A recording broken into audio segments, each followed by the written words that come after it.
Good morning. Cube topic हमने कल start किया था और क्यूब में वन वैरायटी का क्वेश्चन यानी एक खास वैरायटी का क्वेश्चन जो कि UPSC, UP triple SC, UPPSC इन सब एग्जामों में पूछा जाता है। आल्सो एसएससी में भी पूछता है। तो उसमें एक खास टाइप का क्वेश्चन हम लोगों ने कल करा और आज जो है हम एक खास टाइप का अदर टाइप का क्वेश्चन करेंगे जो कि ज़्यादातर मैनेजमेंट से रिलेटेड एग्जाम में क्वेश्चन पूछे जा सकते हैं। ठीक है, तो क्यूब में आज हम लोग एक खास वैरायटी का क्वेश्चन करने वाले हैं। तो हेडिंग आप डाल दीजिए, पहले मैं इसको समझाऊंगा, इसके बाद हम क्वेश्चन पे आएंगे। ठीक है,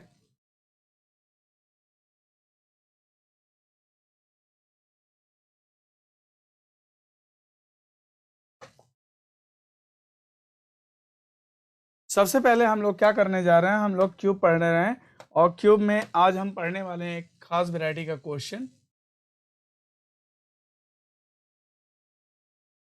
हेडिंग डालेंगे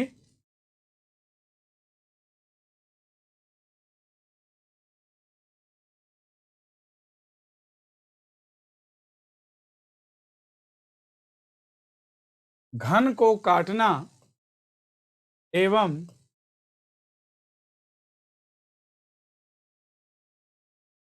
छोटे घन बनाना।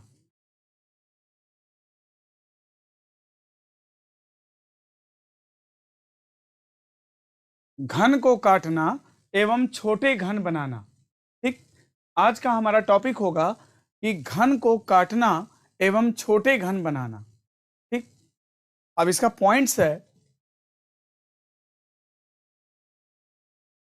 ठीक है, किसी भी बड़े आकार के घन को जब हम तीनों डायमेंशंस में, तीनों डायमेंशन का मतलब है लंबाई, चौड़ाई और ऊंचाई में, किसी भी बड़े आकार के घन के तीनों डायमेंशन में अर्थात लंबाई, चौड़ाई, ऊंचाई में जब समान रूप से कटिंग करते हैं तो हमें छोटे छोटे बराबर आकार के घन प्राप्त होते हैं।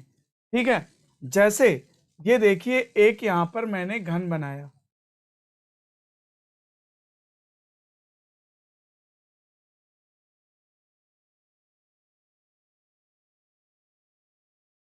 किसी भी क्यूब के जब तीनों डायमेंशंस में जब इक्वल ट्रीटमेंट करोगे तभी तुम्हें बराबर बराबर आकार के घन प्राप्त होंगे। बराबर आकार का मतलब होता है क्यूबिकल शेप। क्यूबिकल शेप मतलब लंबाई, चौड़ाई, ऊंचाई तीनों डायमेंशंस इक्वल होगा। ठीक है, तो देखो इसमें लंबाई, चौड़ाई और ऊंचाई तीनों बराबर है।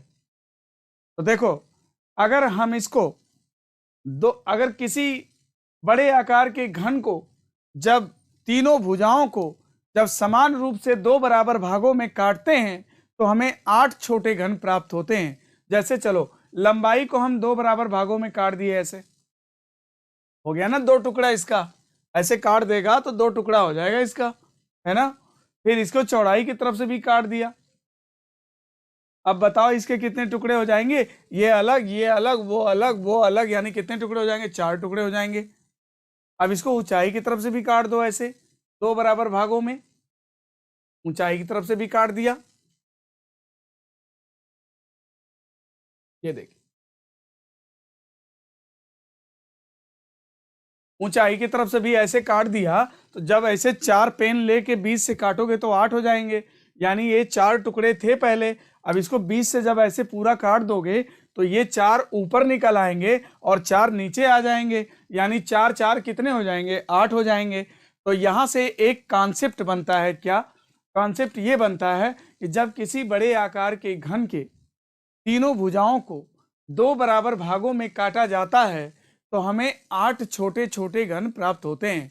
लंबाई को दो बराबर भागों में काटा, चौड़ाई को दो बराबर भागों में, देखो लंबाई दो बराबर भाग किया, चौड़ाई भी दो बराबर भाग किया और ऊंचाई का भी दो बराबर भाग किया, तो हमें कुल कितने घन प्राप्त हो जाएंगे, 8।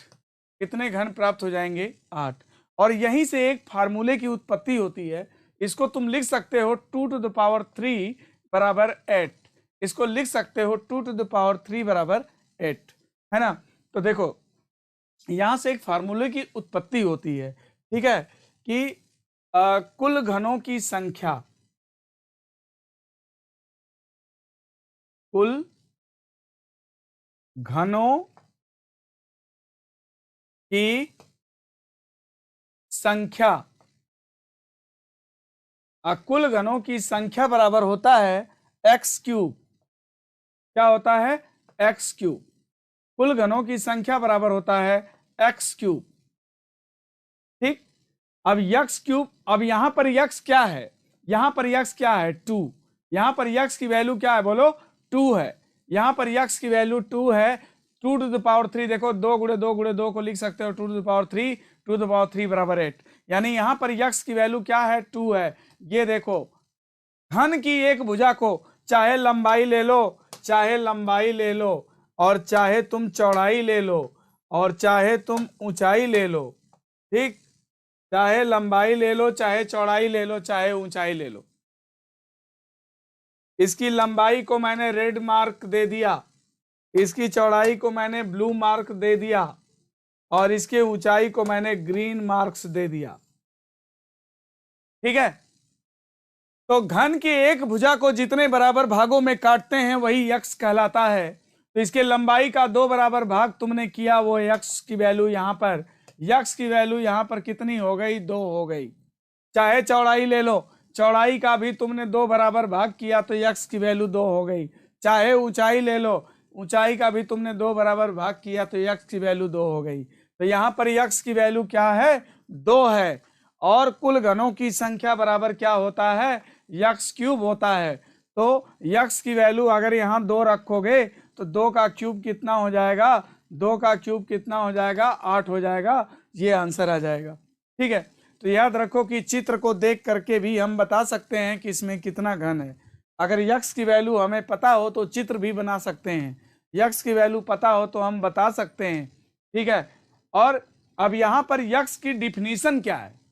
यहां पर यक्स की डिफिनीशन क्या है? यक्स की डिफिनीशन यह है कि घन की एक भुजा को जितने बराबर भागों में काटते हैं वही यक्स कहलाता है, वही यक्स कहलाता है। तो इस चित्र में यक्स का भुजा को कितने बराबर भाग में काटे हैं? 2। तो यक्स की वैल्यू 2। अगर यक्स आपको पता है उसी का क्यूब कर दो, कुल घनों की संख्या आ जाएगी। तो यहाँ पर यक्स की वैल्यू 2 है, इसी का क्यूब कर दिया तो कुल घनों की संख्या आ गई। In other words you can say, दूसरे शब्दों में तुम कह सकते हो कि यक्स बराबर बड़े घन की एक भुजा की माप, बड़े घन की एक भुजा की माप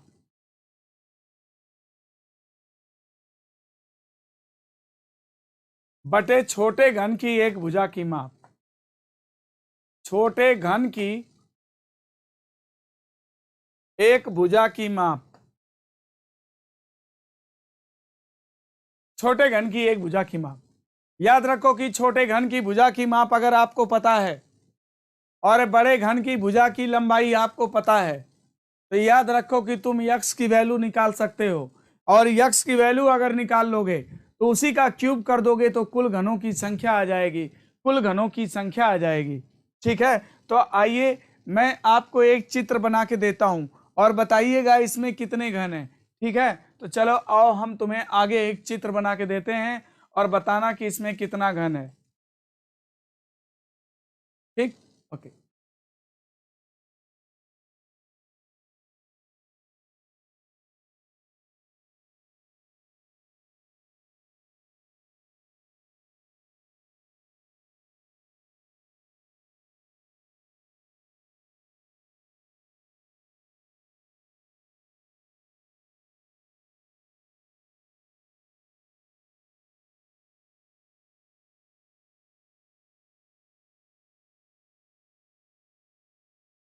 इसमें तुम्हें बताना है कि कुल कितने घन हैं।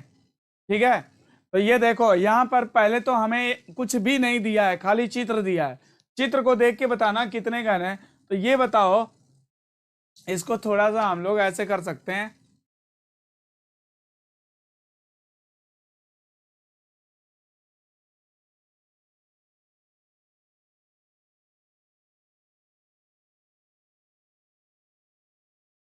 ये ये देखो हमारा फिगर बन गया है। इसमें बताना कुल कितने घन है। तो कितने घन है कैसे बताएंगे, हमें तो कुछ नहीं पता है, तो इसमें यक्स की वैल्यू कैसे निकालेंगे। तो यक्स की डिफिनीशन क्या है, घन की एक भुजा को चाहे लंबाई ले लो, चाहे लंबाई ले लो और चाहे चौड़ाई ले लो और चाहे इसकी ऊंचाई ले लो, घन की एक भुजा को जितने बराबर भागों में काटते हैं वही यक्स होता है। तो बताओ इसके कितने बराबर भाग किए हो, 3। चाहे चौड़ाई पे देखो 1 2 3, चाहे ऊंचाई देखो 1 2 3।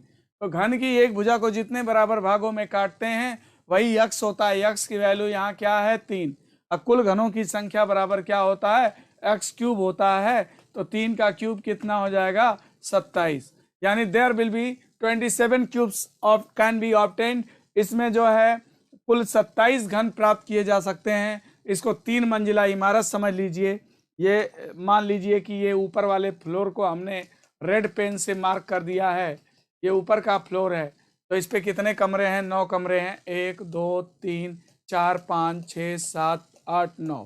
ठीक, अब जो है मान लो कि उसके नीचे वाला जो फ्लोर है उसको मान लो कि हमने ब्लू से मार्क कर दिया है। ठीक है, ये नीचे वाला फ्लोर, और उसके नीचे वाला जो फ्लोर है ना उसको चलो हमने ग्रीन से मार्क कर लिया है।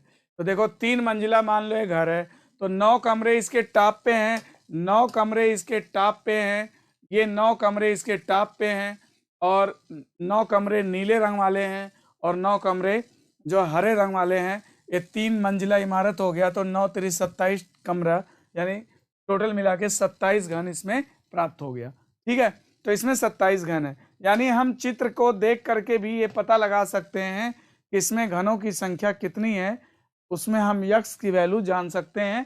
कैसे, अगला सवाल, इसमें बताओ कुल कितने घन है।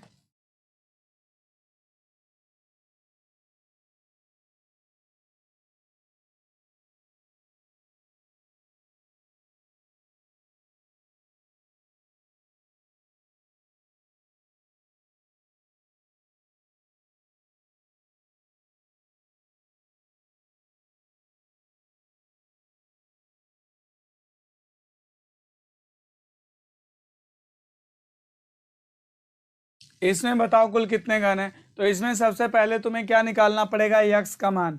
तो ये घन की एक भुजा को जितने बराबर भागों में काटते हैं वही यक्स होता है। तो बताओ इसमें यक्स की वैल्यू क्या है, 1 2 3 4। यहाँ पर यक्स का मान 4 है। अब कुल घनों की संख्या बराबर यक्स क्यूब होता है। तो 4 का क्यूब कितना हो जाएगा, 64। यानी इसमें कुल घनों की संख्या 64 है। अब ये समझ लो कि ये कमरे हैं, इसमें ये रेड मार्क्स दे दिया, ये टॉप फ्लोर वाले हैं, और इसमें ब्लू मार्क्स दे दिया जो कि ये टॉप के निचला फ्लोर है, और इसमें ग्रीन मार्क्स दे दिया जो कि उसके नीचे वाला फ्लोर है, और इसमें मैंने येलो मार्क्स दे दिया जो कि सबसे ग्राउंड फ्लोर पे है। तो इस तरह से आप देख सकते हो 4 मंजिला इमारत है, 4 मंजिला इमारत है, और 16 कमरे हर फ्लोर पे हैं। आप देख सकते हैं 1 2 3 4 5 6 7 8 9 10 11 12 13 14 15 16, यानी 16 कमरे हर फ्लोर पे हैं। 16 टॉप पे हैं, 16 ब्लू में, 16 ग्रीन में, 16 इसमें, यानी 16 चौके 64 कमरे हैं टोटल। यानी 64 क्यूब्स विल बी ऑब्टेन्ड अगर यक्स की वैल्यू हमें पता है तो। ठीक, और यक्स क्या है चलो बताओ, यक्स की डिफिनीशन क्या है, बड़े घन की एक भुजा को जितने बराबर भागों में काटते हैं वही यक्स होता है। दूसरे शब्दों में कह सकते हो कि यक्स बराबर बड़े घन की एक भुजा की लंबाई, यक्स बराबर बड़े घन की एक भुजा की लंबाई, length of one dimension of bigger cube upon length of one dimension of smaller cube. बड़े घन की भुजा की माप बटे छोटे घन की भुजा की माप कर दो तो यक्स आ जाता है। तो ऐसे हम बता सकते हैं, राइट। अब आते हैं क्वेश्चन पे, हम आपको लेके चलते हैं, आइए क्वेश्चन में चलते हैं।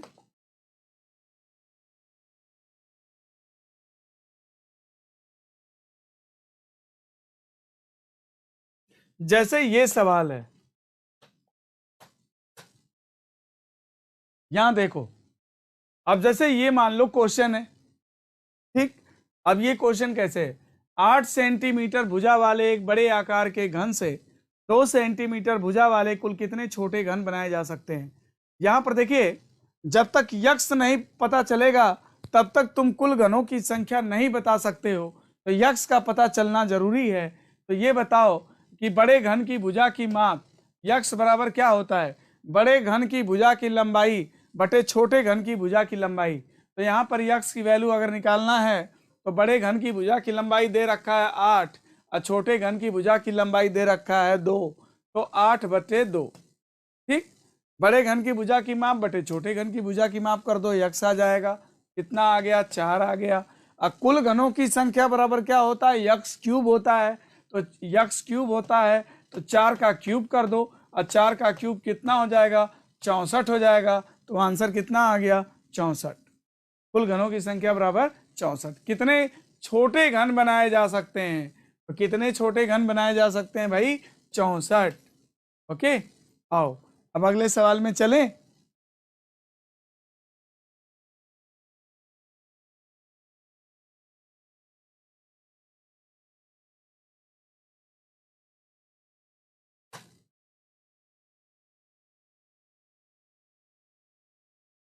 अब ये देखिए, कहता है कि एक घन को काटकर 125 घन बनाए गए। एक घन को काटकर 125 घन बनाए गए तो कुल कितनी बार काटने की आवश्यकता होगी? यहां पर आपसे घनों की संख्या नहीं पूछ रहा है, यहां पर आपसे नंबर ऑफ कटिंग पूछ रहा है। कुल कितनी बार काटने की आवश्यकता होगी ऐसा पूछ रहा है। वो आपसे घन नहीं पूछ रहा, नंबर ऑफ कटिंग पूछ रहा है। तो देखिए, अब मैं पहले आपको एक चीज समझा दूं। ये बताओ, अगर जैसे मान लो एक लाइन है, इस लाइन को अगर हमें 2 बराबर भागों में काटना है तो बताओ इसमें कितना कट लगाएंगे? सिंगल। एक कट ऐसे मार दोगे, हो गया 2 बराबर भाग, है ना। अगर ये मान लो लाइन है, अब इसका 3 बराबर भाग करना है तो क्या करेंगे? 2 कट मारेंगे, इसमें 3 बराबर भाग होगा। अगर इसका 4 बराबर भाग करना है तो इसमें 3 कट मारना पड़ेगा। 5 बराबर भाग करना है तो इसमें 4 कट मारना पड़ेगा।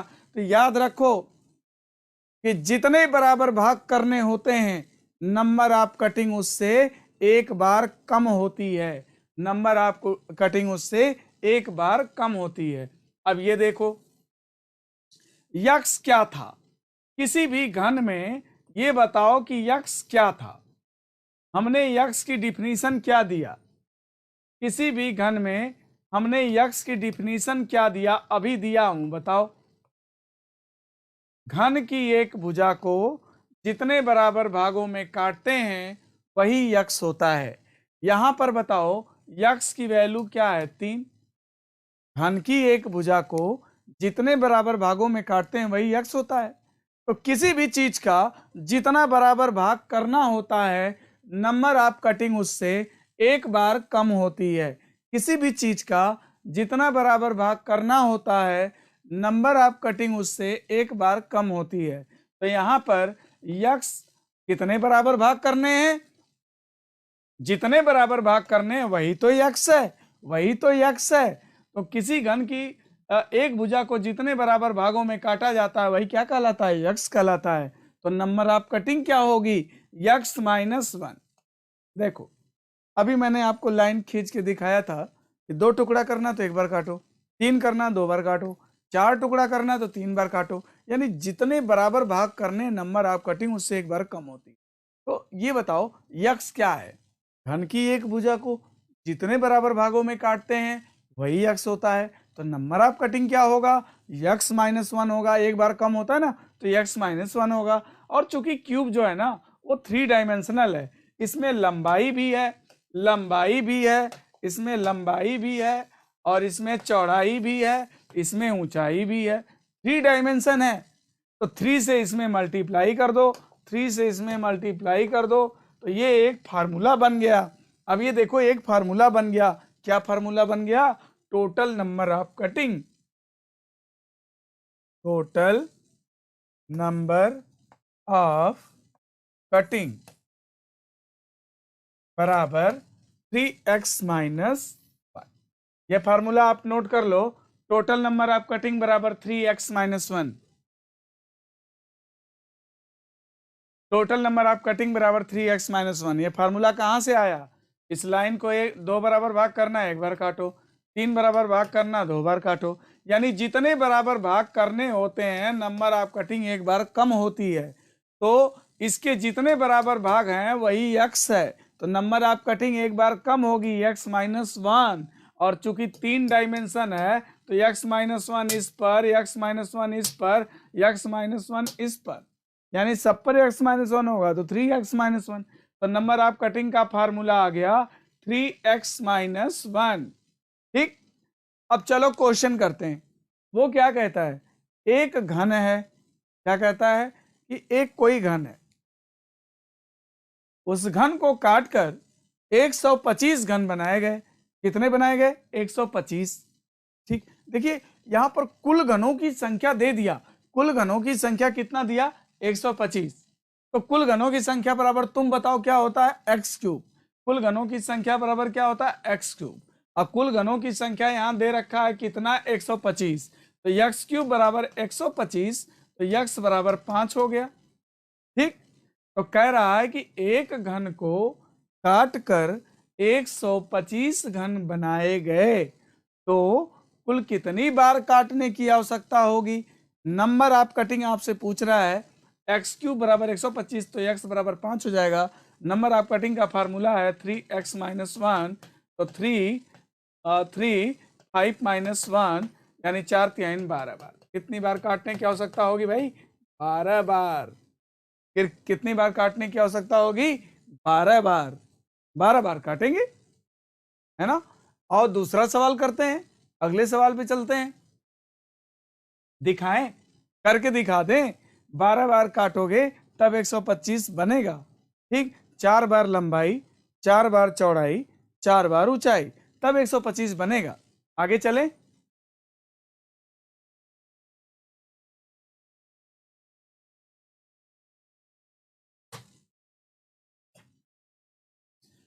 एक घन को काटकर 729 घन बनाए गए।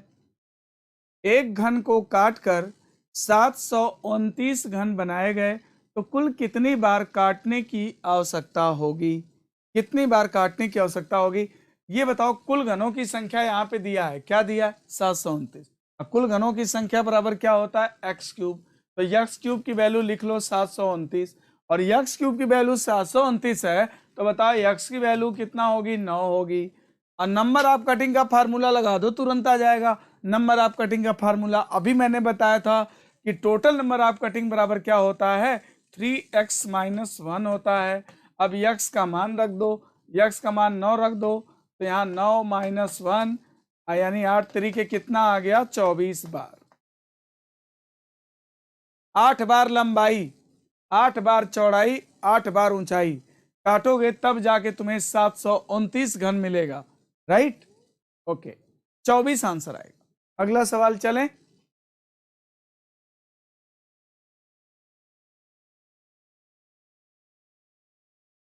अपने से करो इसको, अपने से करके बताओ जल्दी क्या आएगा।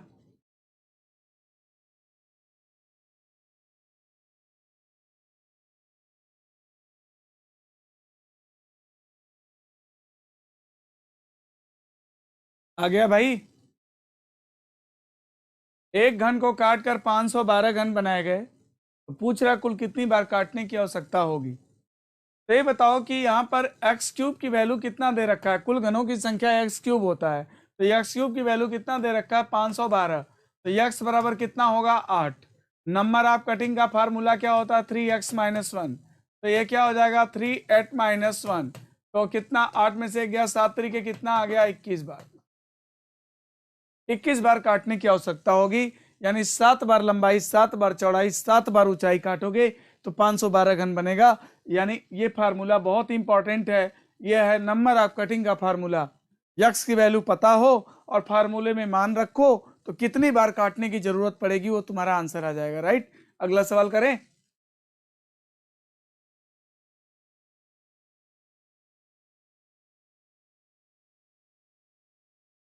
चलो मैं तुम्हें बोलता हूं, अच्छा बोल, लगाओ फटाफट। एक घन को काटकर 216 घन बनाए गए, तो कुल कितनी बार काटने की आवश्यकता होगी बताओ। यक्स क्यूब की वैल्यू क्या हो गया, यक्स क्यूब की वैल्यू क्या हो गया, 216। यक्स बराबर क्या हो गया, 6। नंबर ऑफ कटिंग का फार्मूला क्या होगा, 3x माइनस वन, यानी कि 15 बार। कितनी बार? 15 बार। 216 घन बनाने के लिए आपको 15 बार काटने की आवश्यकता होगी। 5 बार लंबाई, 5 बार चौड़ाई, 5 बार ऊंचाई। अगर इसी तरह मैं कहूं कि एक घन को काट कर 64 घन बनाए गए तो कुल कितनी बार काटने की आवश्यकता होगी? यक्स क्यूब की वैल्यू 64, यक्स बराबर 4, नंबर ऑफ कटिंग का फार्मूला तो 3 तरीके 9 बार। 64 घन बनाने के लिए 3 बार लंबाई, 3 बार चौड़ाई, 3 बार ऊंचाई काटना होगा। इसी प्रकार मैं बोलूं एक घन को काट कर 27 घन बनाए गए तो कुल कितनी बार काटने की आवश्यकता होगी? तो एक्स क्यूब की वैल्यू अगर 27 है तो यक्स बराबर 3 होगा और नंबर ऑफ कटिंग का फार्मूला लगा दो तो 3 माइनस 1 यानी 6 बार।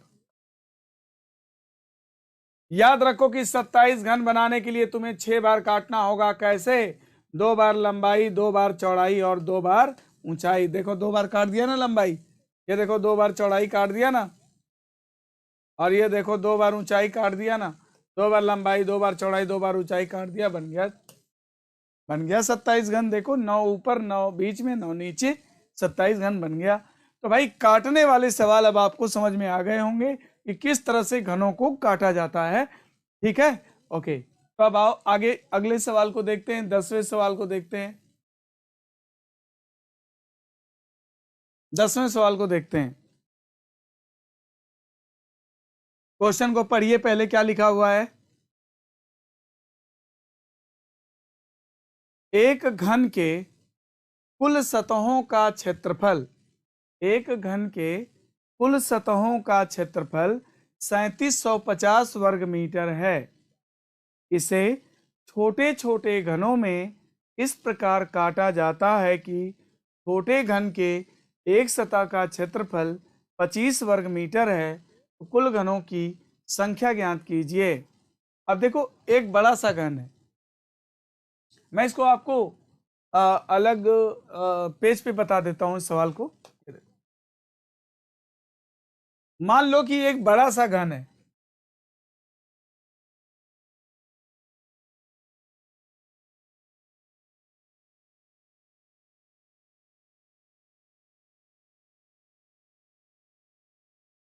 एक बड़ा सा घन है, इसको काट काट के छोटे छोटे घन बनाए जाते हैं। मान लो कि ये है, ऐसे घन बनाए जाते हैं। इसको काट काट के ऐसे छोटे छोटे घन बनाए जाते हैं। ठीक,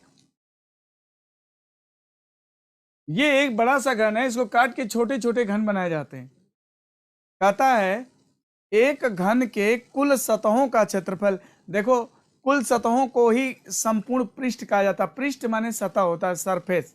ठीक, और संपूर्ण पृष्ठ का मतलब होता है 6 सतह का क्षेत्रफल। संपूर्ण पृष्ठ मतलब घन के सभी सतहों का क्षेत्रफल।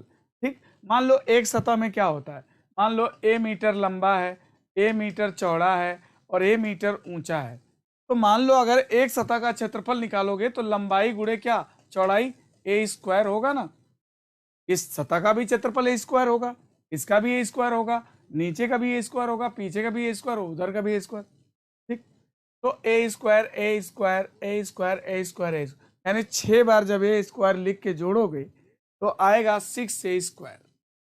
क्या आएगा? 6 ए स्क्वायर। और यही होता है घन का संपूर्ण पृष्ठ। घन का संपूर्ण पृष्ठ यानी कुल सतहों का क्षेत्रफल, कुल सतहों का क्षेत्रफल। ठीक है, तो क्वेश्चन में दे रखा था कि एक घन के कुल सतहों का क्षेत्रफल 3750 है, यानी 6 ए स्क्वायर की वैल्यू कितना है? 3750। तो इससे देखो हम क्या निकाल पाएंगे, ये घन की लंबाई निकाल पाएंगे, चौड़ाई निकाल पाएंगे, ऊंचाई निकाल पाएंगे। तो 6 ए स्क्वायर बराबर 3750 है, तो ए स्क्वायर बराबर हो जाएगा 3750 बटा 6 से भाग देंगे तो कितना आ जाएगा? 6×36 625 आ जाएगा। तो ए स्क्वायर की वैल्यू अगर 625 है तो ए बराबर बताओ कितना आ जाएगा? 25 मीटर। कितना आ जाएगा? 25 मीटर। ए बराबर कितना आ जाएगा? 25 मीटर। यानी ये जो घन की भुजा की लंबाई है कितना है? 25 मीटर। चौड़ाई कितना है? 25 मीटर। ठीक, ऊंचाई कितना है? 25 मीटर। यानी ये जो बड़ा वाला घन था ना, उसके कुल सतह का क्षेत्रफल दिया था, है ना। तो कुल सतह का क्षेत्रफल होता है 6a² होता है, ठीक है, 6a² होता है। तो उससे मैंने क्या निकाल लिया, घन की भुजा की लंबाई निकाल लिया। अब बड़े घन की बात खत्म करो, अब छोटे घन पे चलो। छोटे घन में वो क्या दे रखा है, छोटे घन के एक सतह का क्षेत्रफल वो दे रखा है, ठीक।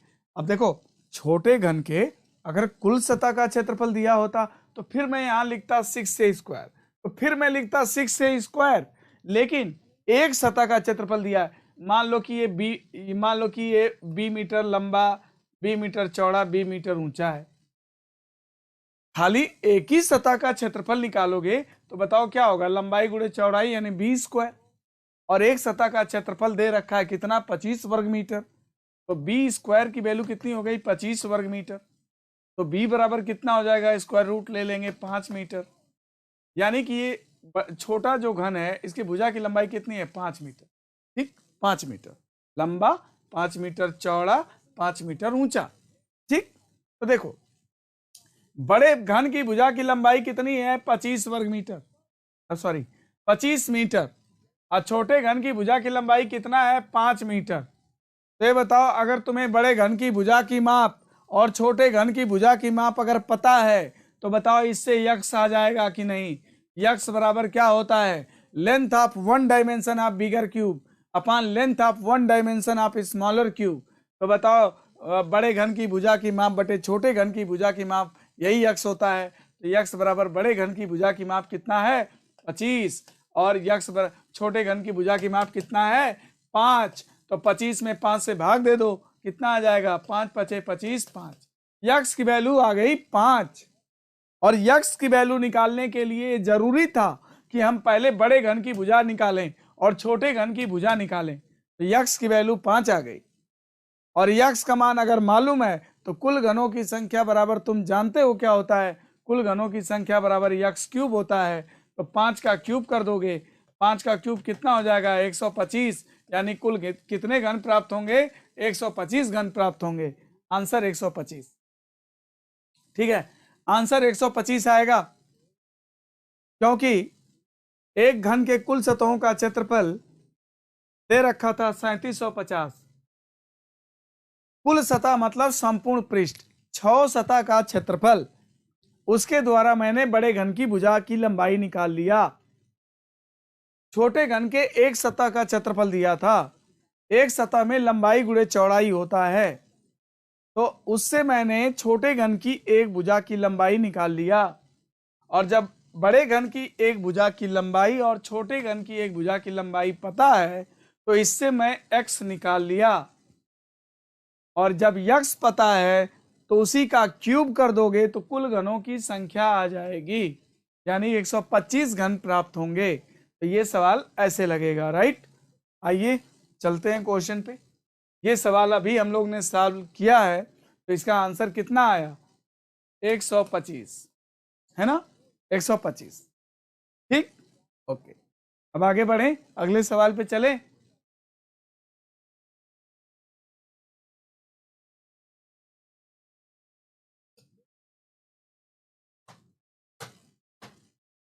आइए इस क्वेश्चन को करते हैं। एक व्यक्ति एक घन को 125 घनों में काटने के बजाय 512 घनों में काट देता है, तो 40 रुपए 50 पैसे अधिक मजदूरी प्राप्त करता है, तो उसकी वास्तविक मजदूरी ज्ञात कीजिए। तो देखिए अभी हमने आपको नंबर ऑफ कटिंग वाला ऐसा फार्मूला सब कुछ बताया हुआ है। एक व्यक्ति एक घन को 125 घनों में काटने के बजाय, एक व्यक्ति था उसको मैंने एक घन दिया और उसको मैंने बोला कि तुम इसका 125 घन बना दो, तो उसने गलती से क्या किया कि 512 घन बना दिया। तो ये बताओ कि जब ज्यादा काम करेगा तो ज्यादा पैसा भी मांगेगा। तो कह रहा है कि अधिक मजदूरी प्राप्त किया, कितना, 40 रुपए 50 पैसे। तो कह रहा है उसकी वास्तविक मजदूरी बताओ। वास्तविक का मतलब कि अगर वो 125 काटता तब कितना कमाता, ये बताना है, ठीक है। तो सुनो, आराम से समझते हैं इसको, ठीक है। लिखते हैं, पहली स्थिति में नंबर ऑफ कटिंग, ठीक, पहली स्थिति में नंबर ऑफ कटिंग। अगर वो व्यक्ति 125 घन ही बनाता तो कितनी बार काटता, पहले ये निकालो। कुल घन अगर 125 बनाता, कुल घन, जहां कुल घन आएगा वहां यक्स क्यूब आएगा। कुल घन 125 बनाता तो यक्स क्यूब बराबर, अगर 125 तो यक्स बराबर कितना, 5। यक्स बराबर कितना, 5। और कुल घनों की संख्या अगर 125 होती तो यक्स 5 होता। और नंबर ऑफ कटिंग 3x-1 बराबर 3 अब 5-1 यानी 12 बार। कितनी बार, 12 बार। 125 घन अगर बनाता तो उसे 12 बार काटने की आवश्यकता होती। अभी तुमने पढ़ा है नंबर ऑफ कटिंग का फार्मूला, ठीक। 125 घन बनाना है, कुल घन 125 है, कुल घन मतलब एक्स क्यूब, तो एक्स क्यूब 125 है, एक्स बराबर 5, और नंबर ऑफ कटिंग का फार्मूला 3x-1 यानी 12 बार काटने की आवश्यकता होगी। अब काटने के बजाय उसने कितने घनों में काट दिया, 512 घन बना दिया। तो दूसरी स्थिति में नंबर ऑफ कटिंग,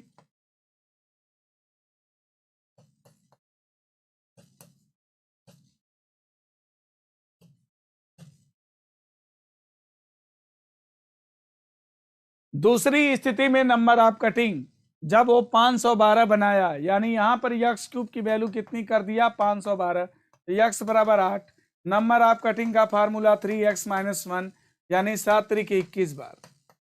भैया काटना था 12 बार, गलती से काट दिया 21 बार, तो ज्यादा वर्क किया ज्यादा पैसा लेगा। तो बताओ ज्यादा कितना काटा, 12 बार काटना था, 21 बार काट दिया, यानी 9 बार ज्यादा काट दिया। तो जो ज्यादा पैसा लिया है वो किस बात का लिया है, ज्यादा बार काटने का लिया। तो ये बताओ 9 बार, चूंकि 9 बार काटने की मजदूरी, 9 बार काटने की मजदूरी कितना है, 40 रुपए 50 पैसे। 9 बार काटने का पैसा कितना लेता है, 40 रुपए 50 पैसे। तो एक बार काटने का पैसा कितना लेगा, 40 रुपए 50 पैसे में 9 से भाग दे दो, 4.5 रुपया। एक बार काटने का कितना लेगा, 4.5 रुपए लेगा, ठीक। तो कह रहा उसकी वास्तविक मजदूरी बताओ, वास्तव में उसे कितने घन बनाना था, 125, वास्तव में उसे कितनी बार काटना था, 12। तो एक बार काटने का 4.5 रुपया अगर लेता है तो इसलिए 12 बार काटने का कितना लेगा, 12 गुणे 4.5। अब 12 गुणे 4.5 करोगे तो कितना, 12 चौक 48 और 6 54 रुपए। इस क्वेश्चन का आंसर कितना आएगा, 54 रुपए आएगा। फिर से देखो, सबसे पहले क्या कहा कि एक व्यक्ति है, उसको हमने कहा कि भाई 125 घन बना दो। तो कुल घन अगर 125 तो x बराबर 5, एक्स क्यूब की वैल्यू 125, एक्स बराबर 5। तो कितनी बार काटेगा अगर x की वैल्यू 5 होगी, तो काटने का फार्मूला 3x-1 यानी कि 3 5-1 यानी 12 बार काटेगा। लेकिन वो गलती क्या किया कि वो 512 सुन लिया, 512 बार बना दिया। तो दूसरी स्थिति में नंबर ऑफ कटिंग क्या था, उसने गलती से 512 बनाया, तो एक्स क्यूब की वैल्यू 512, तो एक्स बराबर 8। नंबर ऑफ कटिंग क्या होगा, 3x-1 यानी 21 बार। तो कह रहा है कि गलती से उसने 512 घनों में काट दिया तो ज्यादा पैसा लिया, कितना, 40 रुपए 50 पैसे। अगर कितनी बार ज्यादा काटा, काटना था 12 बार, काट दिया 21 बार यानी 9 बार ज्यादा काटा। तो 9 बार काटने की मजदूरी अगर 40 रुपए 50 पैसे ले रहा है तो एक बार काटने की मजदूरी 4.5 रुपया हुआ, और एक बार काटने का 4.5 रुपया हुआ। तो वास्तव में तो उसे 125 घन बनाना था, तो वास्तव में तो उसे 12 बार काटना था। तो इसलिए वास्तव में 12 बार काटने का कितना लेगा, 12 गुणे 4.5 करोगे तो 12 चौके 48, अब 50 पैसा 12 है तो 6 रुपया, तो 48 और 6 54 रुपये आंसर आ जाएगा। ठीक है, ओके, नेक्स्ट क्वेश्चन पे चले।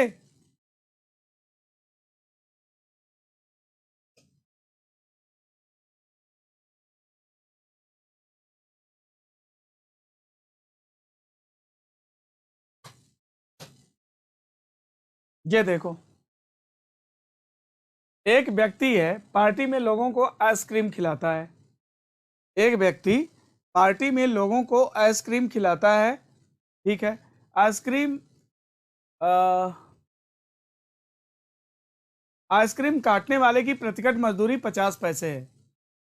यदि पार्टी के अंत में उसने 39 रुपए कमाई की हो तो पार्टी में कुल कितने व्यक्तियों ने आइसक्रीम खाया? अच्छा, एक व्यक्ति पार्टी में लोगों को आइसक्रीम खिलाता है, ठीक है। एक पार्टी में लोगों को आइसक्रीम खाते हैं, ऐसे नहीं होगा, आइसक्रीम खिलाता है। आइसक्रीम काटने वाले की प्रति कट मजदूरी 50 पैसे है। इस क्वेश्चन में थोड़ा सा आप सुधार कर लीजिए, मैं इसको सुधरवा देता हूं। एक व्यक्ति पार्टी में लोगों को आइसक्रीम खिलाता है, यहां लिखिए खिलाता है, आइसक्रीम खिलाता है, ठीक। आइसक्रीम काटने वाले की प्रति कट मजदूरी 50 पैसे है, ठीक। पार्टी में उपस्थित सभी व्यक्ति केवल एक टुकड़ा आइसक्रीम खाते हैं। अब इसके बाद लिखिए, पहले इसमें लिखा नहीं है, मिसप्रिंट है। पार्टी में उपस्थित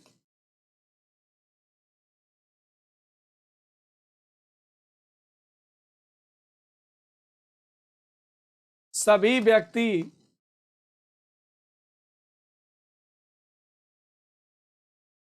केवल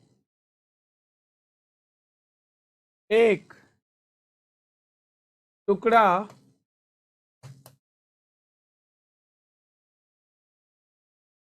आइसक्रीम खाते हैं, ठीक। पार्टी में उपस्थित सभी व्यक्ति केवल एक टुकड़ा आइसक्रीम खाते हैं। आइसक्रीम काटने वाले की प्रति कट मजदूरी 50 पैसा है। इसके बाद ये लिखना था कि पार्टी में उपस्थित सभी व्यक्ति केवल एक टुकड़ा आइसक्रीम खाते हैं। याद रखो कि अगर ये बात नहीं लिखी होती तो इस क्वेश्चन का आंसर होता कैन नॉट बी डिटरमाइन, ज्ञात नहीं कर सकते। ये मस्ट है कि एक ही टुकड़ा मिलेगा एक आदमी को, नहीं तो काउंटिंग ही नहीं हो पाती। एक ही आदमी 10 टुकड़ा खा गया तब कैसे पता चलेगा, तब नहीं हो पाता। ये लाइन लिखना यहां जरूरी था, मैं फिर से पढ़ देता हूं। एक व्यक्ति पार्टी में लोगों को आइसक्रीम खिलाता है, ठीक। फिर आइसक्रीम काटने वाले की प्रतिकट मजदूरी 50 पैसे है, ठीक। पार्टी में उपस्थित सभी व्यक्ति केवल एक टुकड़ा आइसक्रीम खाते हैं, ठीक। यदि पार्टी के अंत में उसने 39 रुपए की कमाई की हो तो पार्टी में कुल कितने व्यक्तियों ने आइसक्रीम खाया, ये मुझे निकालना है, ठीक।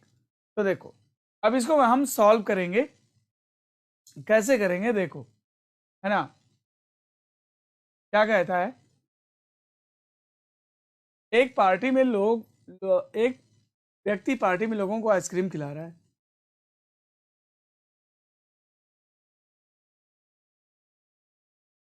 पार्टी में उपस्थित सभी व्यक्ति केवल एक टुकड़ा आइसक्रीम खाते हैं।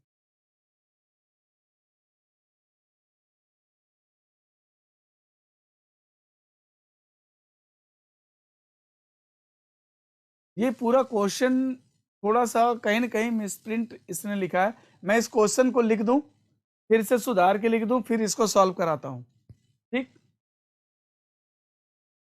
आप इस क्वेश्चन को लिख लो फिर से। एक व्यक्ति पार्टी में लोगों को आइसक्रीम खिलाता है।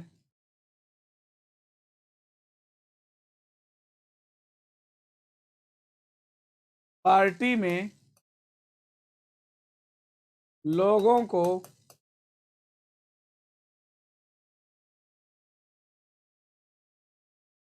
एक व्यक्ति पार्टी में लोगों को आइसक्रीम खिलाता है,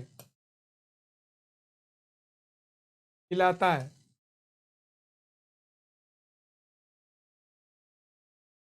आगे, आइसक्रीम के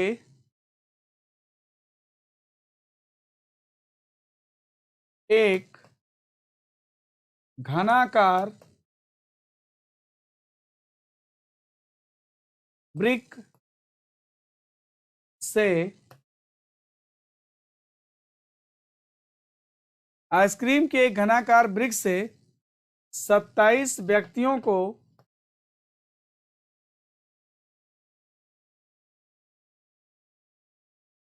बराबर बराबर आकार का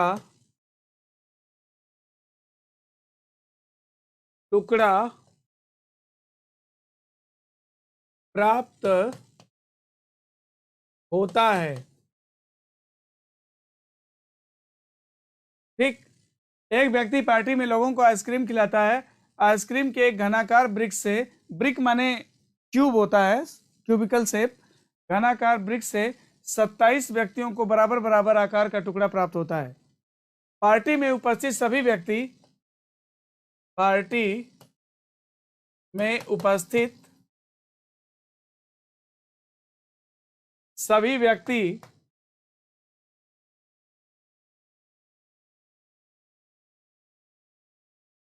केवल एक टुकड़ा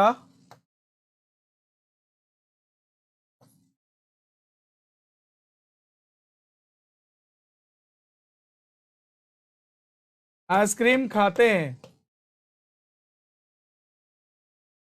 आइसक्रीम काटने वाले की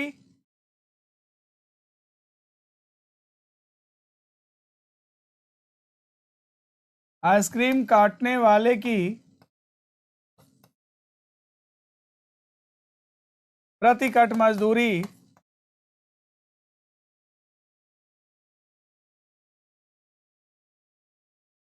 50 पैसे है।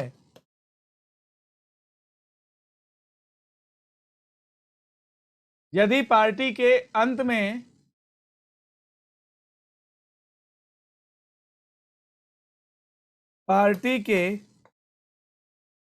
में उसने 39 रुपए की कमाई की हो,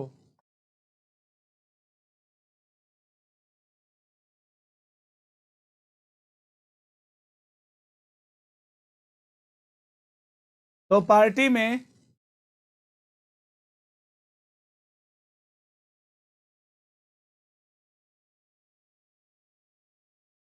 कुल कितने व्यक्तियों ने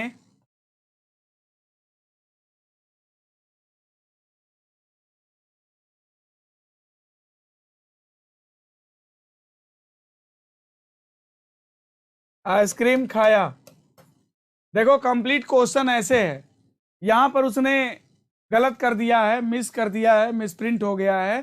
तो पूरा क्वेश्चन देखो मैंने लिखा ऐसे है, एक व्यक्ति पार्टी में लोगों को आइसक्रीम खिलाता है। आइसक्रीम के एक घनाकार ब्रिक से 27 व्यक्तियों को बराबर बराबर आकार का टुकड़ा प्राप्त होता है।